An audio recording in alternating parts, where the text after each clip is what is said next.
Assalamualaikum warahmatullahi wabarakatuh. Perkenalkan, nama saya Naya Oktavriani dari kelas 11C nomor absen 24. Di sini saya akan mencoba belajar menjelaskan materi matematika wajib, yaitu materi fungsi. Oke, langsung aja. Di sini saya akan menjelaskan materi dari salah satu materi matematika wajib, yaitu pada materi fungsi. Di sini saya akan menjelaskan pengertian serta perbedaan relasi dan fungsi, dan juga jenis-jenis fungsi berdasarkan hubungan domain dan kodomainnya. Langsung, yang pertama di sini coba kalian ingat dan analisis. Masih ingat nggak bagaimana cara mengisi tabel nilai ini berdasarkan grafik-grafik yang diberikan di sini? Nah, bagaimana ya caranya? Mari kita kerjakan bersama-sama. Nah, seperti yang udah kita lihat, di grafik ini ada beberapa titik. Nah, kita lihat titiknya itu di mana. Misalkan di sini X, dia langsung di angka 2, dan Y-nya juga titiknya tepat di angka 2. Jadi kita masukin X-nya 2 dan Y-nya 2. Mari kita ke titik yang kedua.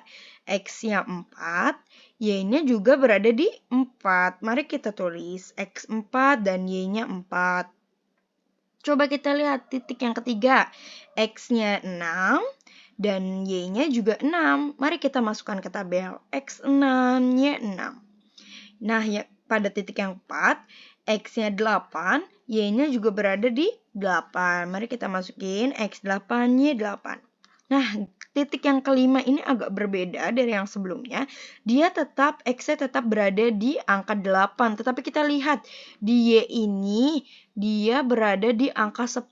Maka dari itu kita masukin ke tabelnya, X-nya 8, Y-nya 10. Selanjutnya, sebelum kita membahas ke fungsi, kita harus memahami relasi terlebih dahulu. Apa itu relasi? Relasi menyatakan hubungan antara suatu anggota himpunan dengan anggota himpunan lainnya. Himpunan A dan himpunan B dikatakan memiliki relasi jika ada anggota himpunan yang saling berpasangan. Ingat ya teman-teman, yang saling berpasangan, jika bukan berpasangan berarti itu bukan relasi. Nah, kita lihat contoh. Nama dan usia mereka adalah pasangan berurutan yang dimasukkan ke tabel. Di sini ada Alia, namanya dia Alia dan berusia 9 tahun, kita masukin ke tabel. Selanjutnya ada Yudi. Yudi itu berusia 12 tahun. Dan Arlo dia berusia 11 tahun. Dan Cici dia berusia 11 tahun. Nah, ini adalah definisi relasi. Selanjutnya ada relasi antara dua himpunan dapat dinyatakan dengan 3 cara, teman-teman. Yaitu yang pertama ada diagram panah. Nih, ada himpunan X dan himpunan Y lalu dipasangkan dengan panah-panah. Nah, itu disebut diagram panah. Yang kedua ada himpunan pasangan berurutan. Himpunan pasangan berurutan ini biasanya ada grafiknya terlebih dahulu, terus baru nanti dinyatakan dalam himpunan pasangan berurutan. Tetapi tidak selalu menggunakan grafik ya. Nih dia yang penting pasangan berurutan itu cirinya dia menggunakan kurung kurawal seperti ini. Nah, yang ketiga ini caranya dapat dinyatakan dengan diagram Kartesius. Nah, ini dia diagram Kartesius. Ada garis X dan gak ada garis Y. Dan juga jangan lupa ada titiknya yang menghubungkan antara Y, X, dan Y. Ini diagram Kartesius. Selanjutnya, mari kita masuk ke fungsi. Fungsi itu apa sih? Fungsi atau pemetaan merupakan relasi dari himpunan A ke himpunan B. Jika setiap anggota himpunan B berpasangan tepat satu dengan anggota himpunan B. Nih, perlu digarisbawahi ya, fungsi itu adalah tepat satu. Dia berpasangannya tepat satu ya teman-teman. Semua anggota himpunan A atau daerah asal disebut domain. Sedangkan semua anggota himpunan B atau daerah kawan disebut kodomain. Hasil dari pemetaan antara domain dan kodomain disebut range fungsi atau daerah hasil. Diingat lagi, domain, kodomain, dan daerah hasil itu apa ya teman-teman? Karena ini penting banget untuk kedepannya. Nah, selanjutnya, jika fungsi X memetakan himpunan X kepada himpunan AX plus B dengan X anggota domain F, domain itu berarti daerah asal F, maka rumus fungsi F adalah Fx sama dengan AX plus B.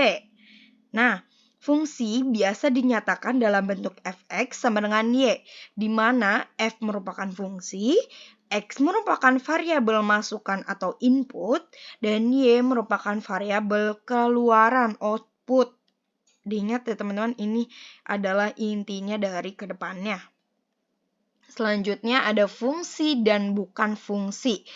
Kita lihat lagi pengertian, kita ingat lagi fungsi yaitu suatu relasi yang menghubungkan satu anggota dari suatu himpunan tepat ke satu anggota himpunan yang lain. Diingat kembali bahwa fungsi adalah tepat ke satu anggota himpunan yang lain. Dia adalah berpasangannya tepat satu. Nah, mari kita lihat ke gambar yang pertama. Kira-kira ini termasuk apa ya teman-teman? Dia ini relasi, tetapi termasuk fungsi apa bukan? Nah, dia ini termasuk fungsi karena setiap anggota himpunan X memiliki tepat satu pasangan pada anggota himpunan Y. Nih, kita lihat himpunan ini. Mari kita lihat A pasangannya angka 2, B pasangannya 3, dan C pasangannya 1. Jadi, dia itu tepat satu pasangan, maka disebut fungsi. Nah, yang kedua, kita lihat pada gambar yang kedua, ini sih termasuk relasi, tapi fungsi atau bukan ya?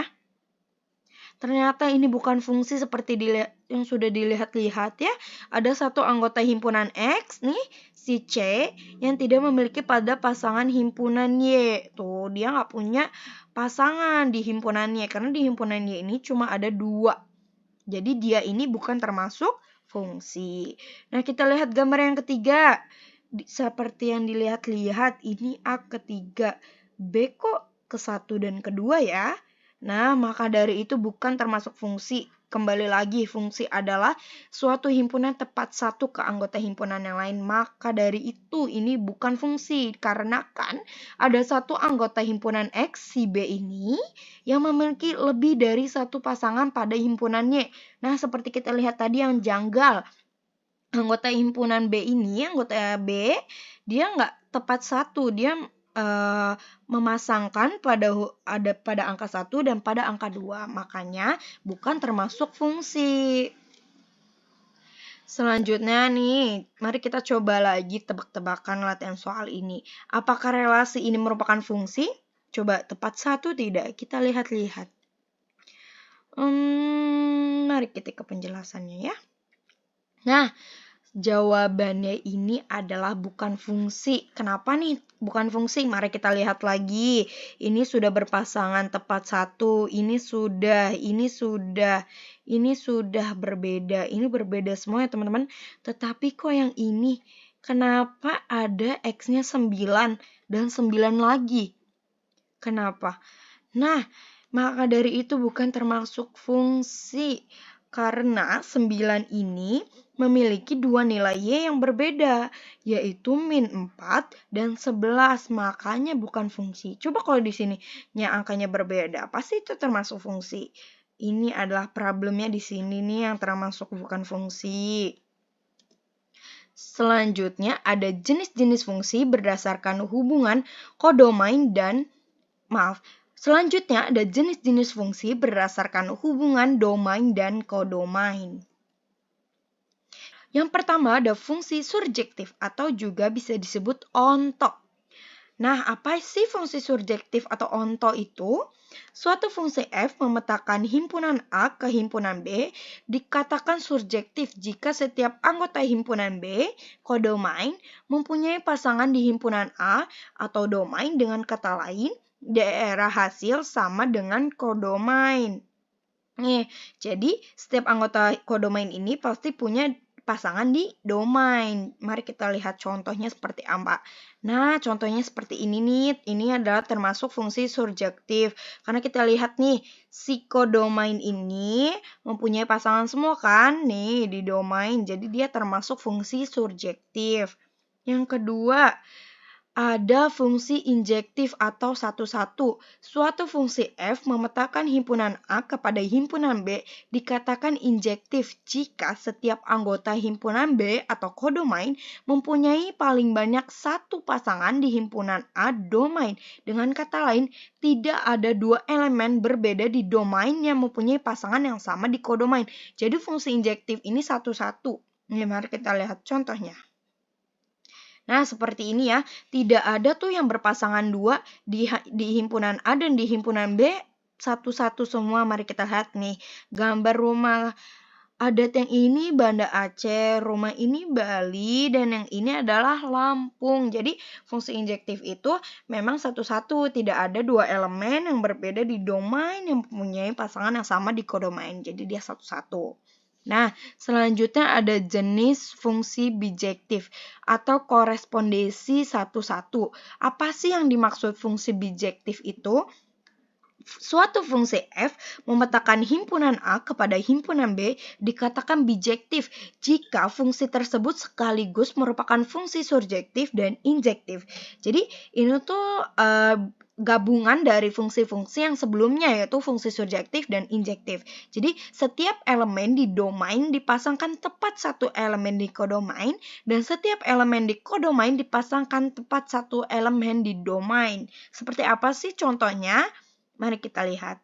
Nah, kayak gini loh fungsi bijektif ini korespondensi satu-satu sama-sama tepat satu elemen di kodomain. Tuh, seperti kita lihat ya.